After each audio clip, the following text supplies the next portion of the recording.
өліп мың тірілген халқым зұлмат зобалаң заманды басынан өткерді. Аштық пен саяси репрессия, аш өзек қуғын сүргін алаш арыстарын қынадай қырды. Халқымыздың өсіп өркендеуін тежеді. Ұлттық демократиялық интеллигенция өкілдерінің басып жаншылуына әкелді. Ұлт қаймақтары өз жерінде халық жауы атанып, кінәсіз сотталды, жазықсыз атылды. Солақай саясаттың сойқаны, сұм заман қасіреті ел мен ұрпақ жадында сақталып қалды. Елбасының 1997 жылы 31 мамыр саяси қуғын сүргін және ашаршылық құрбандары күнін еске алу күні болып жарияланды. Сол құрбандардың ішінде алаш қайраткерлері Алихан Бөкейханов, Ахмет Байтұрсынов, Мағжан Жұмабаев, Сәкен Сейфуллин, Бейімбет Майлин, Міржақып Дулатов, Тұрар Рысқұлов сынды қазақтың бетке ұстар азаматтары, интеллигенция өкілдері мен алаштың арыстары құрбан болды. Жалпы алғанда 1930-53 жылдар аралығында миллиондаған кеңес азаматтары репрессияға ұшырады. 1936-38 жылдары республика бойынша 103 мың адам қуғынға түсіп, 25 мың атылды. 30-50 жылдары Ақтөбе облысы бойынша 7 мыңға тарта адам қуғын сүргінге ұшыраған.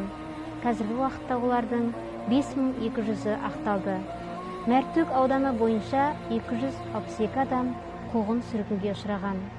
Атап өтетін болсақ, атақты күйші Қамбар Медетов, Отан соғысының ардагері ұшқыш, Мәскеуде өткен парадқа қатысқан Иван Денисович Козыревский, Жұбатыров Күзен, Үмбетов Қастай және тағы басқа да азаматтарды атап өтуге болады. Құрбан болған тағдырлар Мәртөк ауданы бойынша 1937-1938 жылдары ату жазасына кесілген азаматтардың қысқаша тізіміне тоқталып өтсем.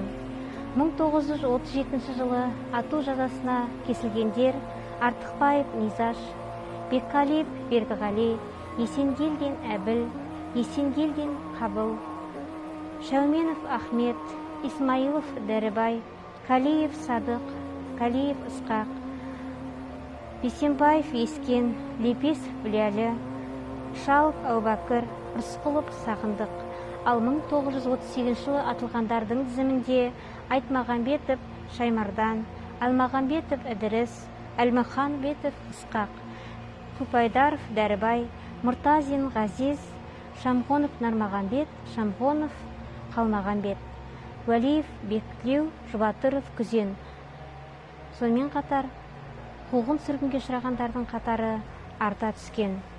Жалпы тарихымызда өшпесте із қалдырған бұл жылдардың көрінісі өткенімізге салауат, бүгінгімізге қанағат ету үшін жадымыздан шығармауға тиіспіз. Бірлігі мен берекесі жарасқан тәуелсіз Қазақстан болашағы баянды, келешегі кемел болғай. Бүкіл әлемде бейбітшілік пен тыныштық болсын.